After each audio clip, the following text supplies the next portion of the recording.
Bom, eu acho engraçado os especialistas falarem dos problemas de Cuba. Eu acho que mais engraçado é a acrobacia intelectual que esses caras usam para fazer essas críticas. Dizer que Cuba não tem problema é desonesto. Claro que é. Mas não considerar que os problemas de Cuba são exclusivamente pelo bloqueio imposto à ilha há 60 anos. Não é só indigência e desonestidade intelectual, é mau caratismo mesmo. Cara, imagina um país não ter acesso a crédito, negociações internacionais, porque a maior potência bélica e econômica do planeta promove retaliações aos possíveis parceiros comerciais. Bancos e instituições espalhadas pelo mundo afora já tiveram prejuízos enormes, bilhardários, porque negociaram com a ilha. Porque simplesmente resolveram contrariar os interesses americanos. Simples. Porque a ilha resolveu desafiar o modelo de sociedade que os Estados Unidos querem impor para o mundo. Alguém em sã consciência ou honesto, do ponto de vista político, consegue não reconhecer os avanços na saúde, na educação, no esporte, na arte, na cultura que aconteceram lá em Cuba? E que muitos desses avanços foram compartilhados com o resto da humanidade. Quantas ações humanitárias Cuba promoveu pelo mundo através da sua medicina, que simplesmente não é uma saúde mercantilizada, ou seja, aquela que quem tem dinheiro se trata e quem não tem morre. Que os remédios que são desenvolvidos pelos laboratórios, pelos cientistas, sejam para acesso de toda a população. Não importa se você é rico, pobre, preto, ou na educação, que é o que traz o desenvolvimento pessoal e também de uma nação, para que todos tenham acesso, ou o direito de propriedade. Como é que é possível que pessoas morem dentro de suas casas confortáveis, tenham 2, 3, 4, 40 imóveis, enquanto crianças, famílias inteiras morem nas ruas? Eu não posso falar aqui que isso é improvável, né? Que existam pessoas que pensem assim, mas é o que mais tem.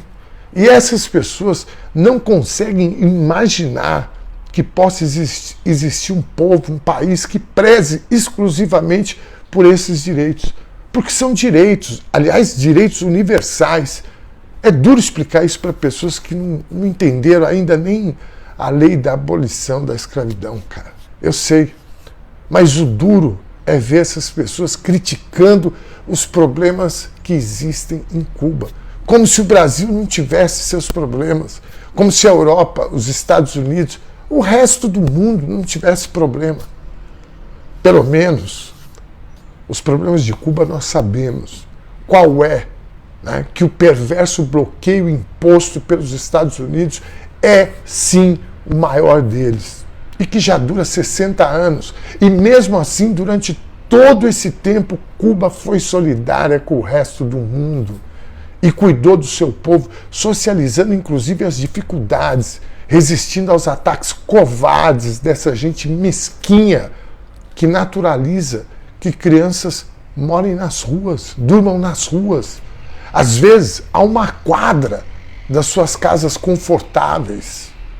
Mas essas pessoas, elas estão preocupadas com os protestos legítimos do povo cubano, mas que tem a sua causa distorcida, a origem distorcida.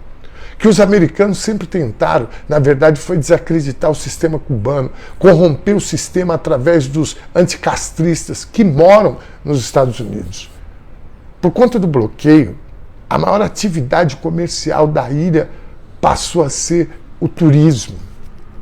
Numa pandemia, num país sério como Cuba, que leva a sério a pandemia, né, e que além de ser o único dos países latino-americanos que produziu a sua própria vacina, Cuba também tem os números muito favoráveis e positivos, que inclusive países super desenvolvidos como a Bélgica, que tem 11 milhões de habitantes, assim como Cuba, e que teve 25 mil mortos e 1 milhão de infectados. Em Cuba, tiveram pouco mais de 1.500 mortos e 250 mil infectados.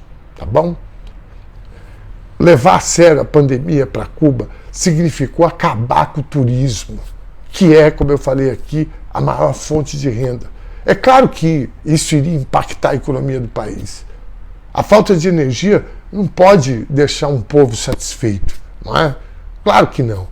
E essa é a razão que faz com que os covardes queiram explorar a insatisfação do povo cubano e inflar os protestos com o coro da Casa Branca, com o coro dos cubanos que moram em Miami.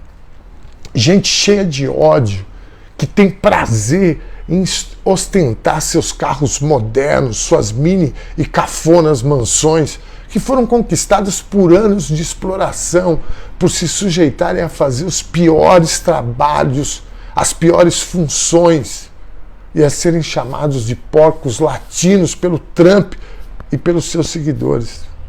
Eu prefiro ficar do lado de cá, do lado da solidariedade, do lado dos que acreditam que democrático mesmo, liberdade mesmo, é você não ter que conviver com irmãos e irmãs, com gente passando fome, com gente sem acesso à saúde, com jovens partindo para a criminalidade porque não tem acesso à cultura, à arte, ao esporte, a uma vida pobre, mas digna.